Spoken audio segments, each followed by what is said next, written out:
quando a gente fala na questão do saneamento básico, que hoje, por exemplo, se eu não posso falar em sustentabilidade, eu não posso falar em impacto ambiental, se eu não deixar de falar dos dejetos humanos na questão de esgoto. Essa casa aqui, ela sai com vários nichos, e um deles é justamente uma estação de tratamento de esgoto. Ela é biológica, que no caso é a BET, que é bacia de evapotranspiração, que é um filtro biológico, que quando o resíduo que sobra, ela já vira o orgânico para adubar as bananeiras, taioba, mamão, planta que absorve água. Mas quando se fala também de sustentabilidade, nós colocamos aqui, agregamos aqui um aparelho de taipa, justamente para mostrar que esse tipo de construção, ela pode ter, não só na zona rural, mas na zona urbana e meio urbana. Porque você pode agregar essas técnicas de acordo com aquele resíduo que nós temos ou que nós produzimos, a gente está fazendo com que ele fica dentro da própria residência, que não existe lá fora. E quando se fala tanto em casas ecologicamente corretas, ou bioconstrução, ou construção convencional, todas elas trazem impacto ambiental, sendo que umas traz impactos ambientais tipo quase 100% e outras traz 2%, 5%.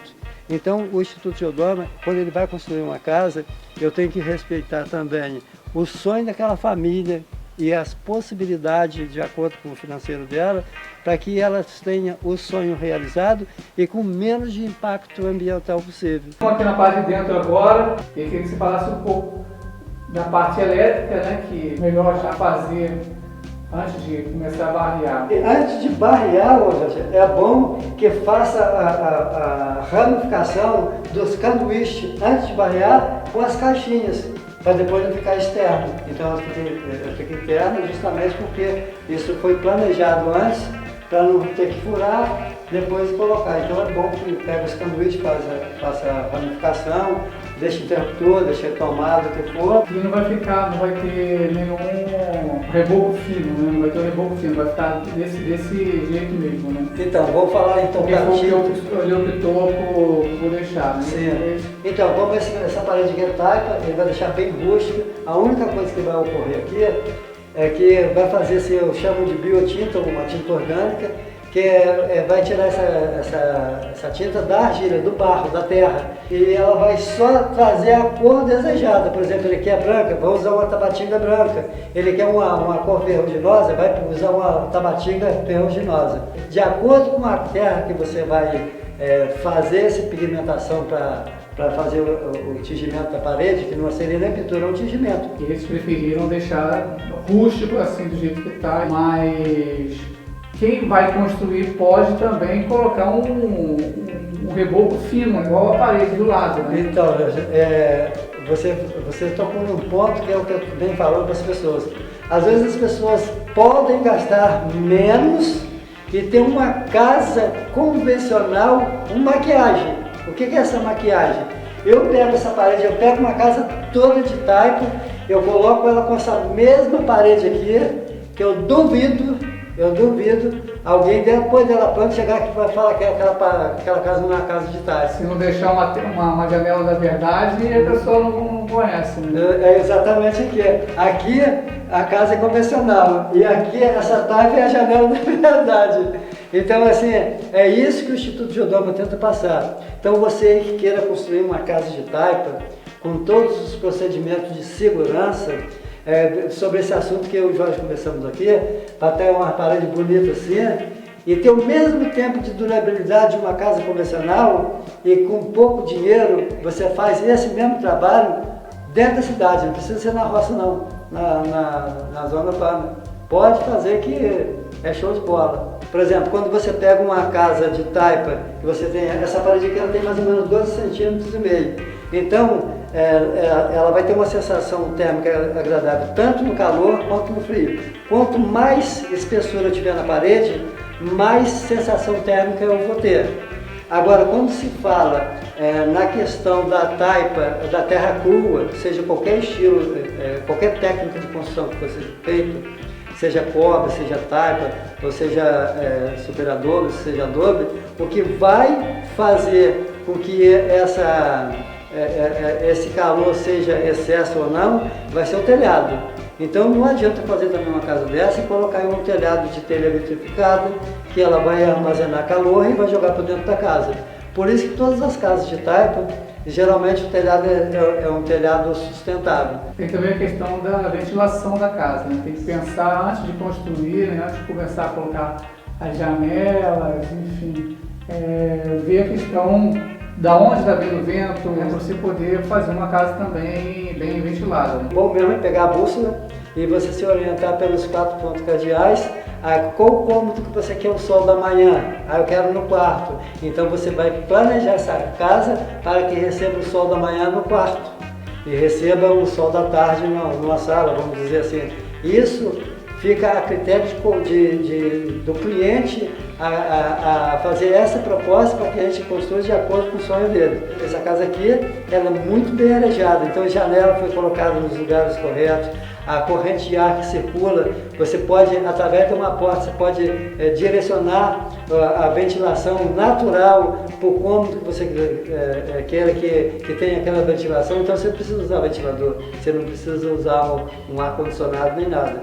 Então a casa sustentável também, a gente usa a natureza a nosso favor. Na verdade, esse quarto aqui para ficar pronto, falta a pintura, o forro de bambu, que é o cano da Índia.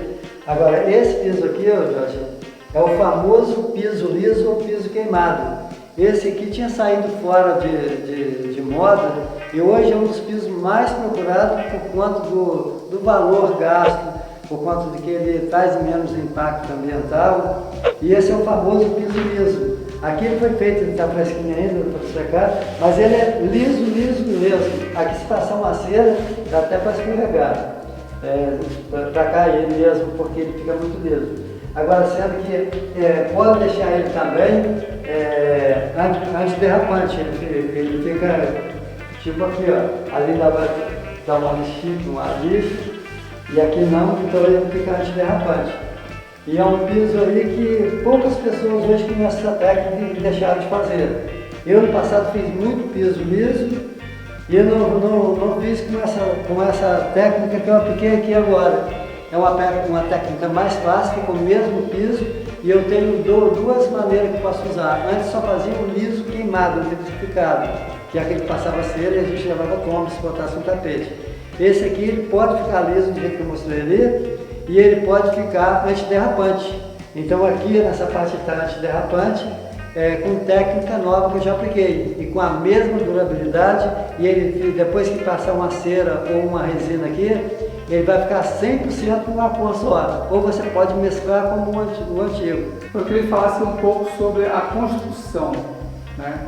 Porque tem o custo, né, da mão de obra, o custo de uma casa por metro quadrado, né? De uma casa de alvenaria convencional e uma casa de terra crua, né? A casa de terra crua, ela é mais cara, mais barata? Como é que é o metro quadrado na casa de terra crua e o metro quadrado na casa convencional? Então, é um assunto bom de ser abordado, que agora eu acho que eu vou conseguir explicar para você, porque quando se fala, nós vivemos num país capitalista, tudo que nós fazemos, nós temos que gerar lucro, correto?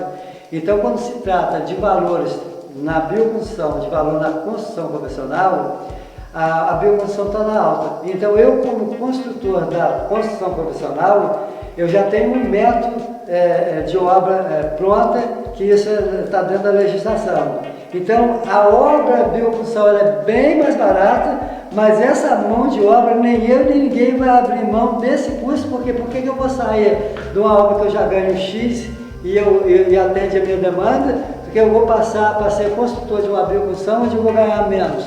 Não. Então, no caso, a mão de obra da bioconstrução vai ser mais valorizada do que a construção convencional. Então, fica mais cara a mão de obra com a construção convencional, da bioconstrução do que a construção convencional. Aí você vai dizer, então não vale a pena fazer? Aonde eu ganho com isso? Então vamos lá, onde você ganha com isso? Numa construção convencional, você tem que ir para a loja de material de construção e você tem que competir com o mercado. Você tem que ir fazer um levantamento de preço e o preço vai estar sempre o mais alto possível. E aí quando você parte para a bioconstrução, a maioria do material você já tem. Ou tem alguém querendo dispensar e jogar fora. Então você tem que unir o útil ao agradável. Ah, fala assim, mas como que eu vou ver esse gasto? Você faz uma planilha de custo de uma casa popular na construção convencional, sem incluir a mão de obra, e faz uma na bioconstrução sem incluir a mão de obra. Você vai só incluir a mão de obra no final. Aí você vai ver aonde você que vai construir uma das duas alternativas, você vai ter o seu ganho. Por exemplo, na casa solo e cimento, as pessoas vão ver que a casa não tem embolso, não tem concreto em quantidade, não tem embolso, não tem cimento em quantidade, não tem areia em quantidade, não tem pedra em quantidade, e é só encaixado a um lego. Então o pedreiro vai estar recebendo a mesma coisa que recebe numa convencional. Mas olha o tempo que se ganha para montar uma casa no tijolo convencional e uma no tijolo ecológico. Então, assim, mão de obra é menos tempo, material que vai deixar de comprar, e você não vê isso durante o período que você está construindo, porque se você não anotar, você não vai saber onde você ganhou. Porque você, mas eu pago o pedreiro o mesmo valor, mas na hora de você comprar material, você vai ver que você enxuga muito material em quantidade e acaba enxugando a mão de obra também do profissional, dos profissionais que vão estar executando a bioconstrução. Está faltando profissionais na questão da bioconstrução, porque já tinha deixado no passado. Aí pode ser a solo cimento, pode ser o cobre, pode ser super adobe, pode ser taipa. Qualquer construção dessa que for fazer, se não tiver um profissional capacitado, ele não faz a obra. Quem quiser construir condomínios, faz o quê? Eu vou deixar a minha página Instituto Jodoma, o meu canal no YouTube é Canal Jodoma, o Instagram é @JoséDomingosMatos, 2T, tudo junto. E telefone para contato é 22 998 61 6600.